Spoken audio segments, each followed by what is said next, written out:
Danish esports org North announced it's closing its doors. TtVoice raised $100 million in Series B round, and Verizon, NFL, and Epic Games collaborate for an in-game stadium in Fortnite. All that and more on This Week in Esports and Gaming for February 1st through February 7th. I'm your host, 𝗪𝗏𝗫, and let's get right into it. But the first top 3 story of the week, the Danish esports org North unfortunately announced that they are closing their doors. The Danish org has announced after 4 years via the football club Copenhagen website, their core investors Parken Sport and Entertainment as well as Nordisk Film are pulling their investments from the team instead to focus on their other core businesses due to COVID-19. In November of 2020, the former CEO 𝗪cie 𝗪 stepped away after only 1 year at the organization. 𝗪cie 𝗪𝗲𝗄𝗧, chairman of North and director of Parken Sport and Entertainment, stated that the org required significant continued investment to create sustainable business in the future. At the time of the closing, North held rosters most notably in CSGO as well as Apex Legends and FIFA. Their winnings across the 3 titles totaled about $1.3 million over their 4 years in existence. And while they had some big sponsors like Capgemini, Pinnacle, EPOS, Noco, and Shark Gaming, ultimately the sponsorship revenue and the investment was not enough to sustain the organization. For most orgs, the highest expenses come from the player salaries, and even despite only having 3 rosters, that shows how much they cost to operate. This, in my opinion, puts a heavier focus for investors on orgs like Tribe Gaming, 100 Thieves, and FaZe Clan, who are much more content driven to generate revenue than pure prize winnings from tournaments. With that said, we've had some great moments in the esports scene from North, and it's always sad to see another esports org shutter their doors. TtVoice, they raised $100 million in their Series B round. 𝗏𝗏𝗄 𝗪𝗏𝗏 Network Technology, developer of the Chinese chat service TtVoice, announced the round was led by VC firm Matrix Partners China, with the investment fund 𝗪cije participating as well. TtVoice is apparently the Chinese equivalent of Discord, and Discord also raised $100 million in December of 2020. TtVoice is more deeply involved with Chinese esports than Discord is with American esports, owning both teams for the LPL, for League of Legends, and KPL in Honor of Kings. TtVoice is also an official sponsor of the LPL. While this is huge in China, I couldn't even find how to download the service on Google, which makes it sense given China's current stance towards Google. It's hard to find such big companies that you've never heard of, but this is certainly becoming a trend for the esports industry, with many regions of the world being so segmented from one another. For example, Honor of Kings and Array of Valor are some of the most popular titles in Asia, yet so many folks in the US have never heard of those 2 games. I'm speculative here as to what TtVoice's general goals are for expansion, since they could probably take over more of China as well as other parts of Asia, but would they ever try and go outside of those regions?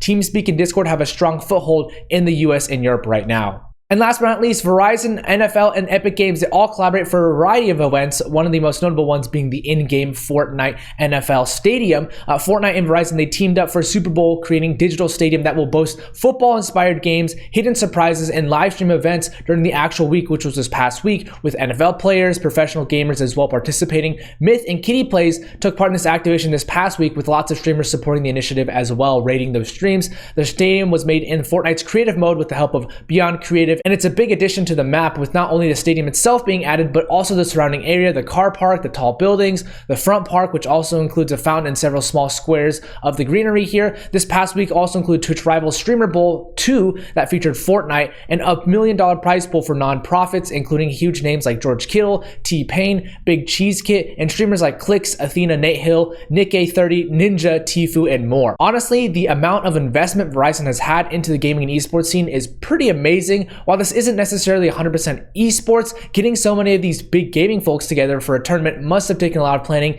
and was highly entertaining to watch on Twitch, so they definitely reached a target demographic there. Their competitors T-Mobile and AT&T have had initiatives in esports like the AT&T Mobile Open with ESL, and T-Mobile previously sponsoring TSM and Cloud9, but it's been quite a while since we've seen this big of an investment from a telco like Verizon. I think it's harder for Verizon to promote 5G though in the United States, since America is such a PC and console dominated region. If they were in Asia, I believe these efforts would actually prove more fruitful, but this is still cool given everything that's going on right now. For partnerships, Astralis and Tivoli Gardens, the Danish amusement park, partner up. Astralis' flagship store is set to be opened in June and is expected to be a visible and integrated part of Tivoli's events. The facility will consist of more than 130 gaming setups, a number of VIP rooms, and an Astralis merchandise store. LA Football Club Gaming and McDonald's, they collaborate. McDonald's will serve as the presenting partner for the club's newly built gaming room located at LAFC's business headquarters in Los Angeles. The partnership will take effect alongside the start of the MLS 2021 season. FunPlus Phoenix and Herman Miller, they collaborate as Herman Miller will act as FPX's exclusive facility partner, presumably providing the organization with its own chairs.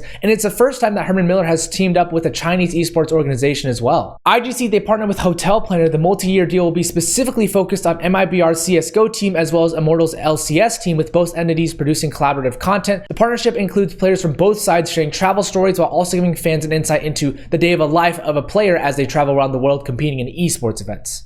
FaZe Clan and 𝗏𝗏 partner up. 𝗏𝗏 will look to amplify FaZe Clan's efforts as the org expands its content into scripted, unscripted, podcasting, and live streaming alongside developing brand partnerships, which is interesting to me since FaZe Clan is already so great at developing these partnerships. Misfits Gaming Group, they partner with Zoomph as well as Tokyo Time. The first partnership deal will allow Misfits Gaming Group to obtain a range of data surrounding partnerships and sponsorships to create a variety of campaigns through Zoomph's platform. For the second deal, Tokyo Time will produce officially licensed Misfits Gaming headwear and collaborate on co-branded merchandise and will be named the official headwear provider of Misfits Gaming, with the partnership commencing immediately following the launch of an exclusive collection. This is the brand's first foray into esports. For finance and M&A, Controller Gear is going to be acquired by Razer, who also announced a break-even profit for 2020. Controller Gear, which was established in 2014, specializes in creating licensed peripherals and merchandise for popular console brands like Xbox, PlayStation, and Nintendo, a key area that Razer is not in with its core offerings currently. Razer also announced that it expects to generate a break-even profit on the GAAP basis for the year of 2020 compared to the loss of $83.5 million for 2019. That's incredible. Congrats, Razer. The in-game advertising platform 𝗚𝗔, they raised $9 million in their funding round.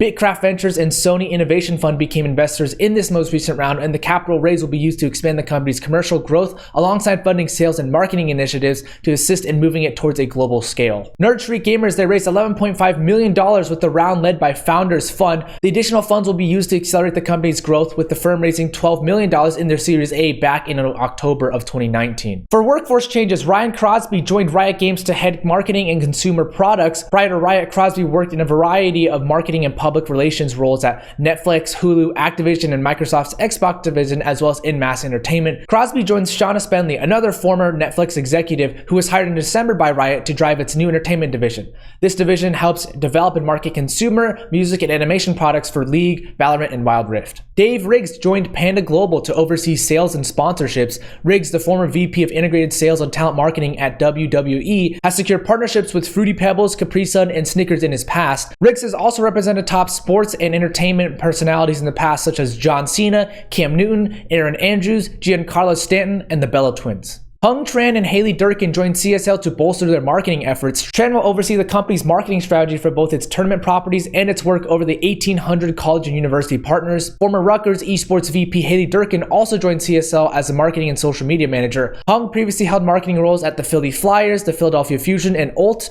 Durkin spent most of 2020 in the pharmaceuticals industry before making the switch to CSL. For new stuff, Brawlhalla, they announced a $1 million esports prize pool. Brawlhalla has rolled out the official details of its 6th season of esports competition, increasing the total 2021 season prize pool up from $500,000 to $1 million, which is huge already for the FGC. The prize pool will be rolled out across 4 seasonal championships, a tournament pro series, and the Brawlhalla World Championship in November. The Overwatch League Contenders has been canceled in South America. Dan 𝗏𝗂, the esports product manager for Overwatch, announced via a post on Reddit that the Overwatch Contenders in South America will not be continued after the decision was made by Activision Blizzard that the competition was not performing at the expected level to develop talent for the Overwatch League as a part of the Path to Pro program. ESL Gaming, they opened a few esports studios in Australia. The 3 studios will be used to broadcast the firm's ESL ANZ Champs Counter-Strike Global Offensive competition. The studio will also be used for remote broadcast, to host small-scale shows within the studios, and has the ability to help with larger broadcasts like ESL Pro League. Last but not least, 𝗏𝗏, they launched the Esports Academy in India for younger gamers. Anyone over the age of 16 is able to register for 𝗏𝗏 Academy, and the first program will look to develop CSGO players in the region specifically. Any registered players will go through a selection process which includes tests, interviews, and tournaments in order to find the most suitable candidates. That's it for this week in esports and gaming. Credits to Esports Insider, Esports Observer, The Gamer, Synopsis Esports, 𝗏𝗏, and the orgs themselves for these images and press releases provided. Shout out to Inman Global for sponsoring this part of the video. They are hosting the Esports Investment Summit on February 25th, which is a lot more finance and investment based to get investors not in the esports space more in tune with the esports space as well. Check out the link in the description if you want to sign up as well. Thank you all so much and have a wonderful day.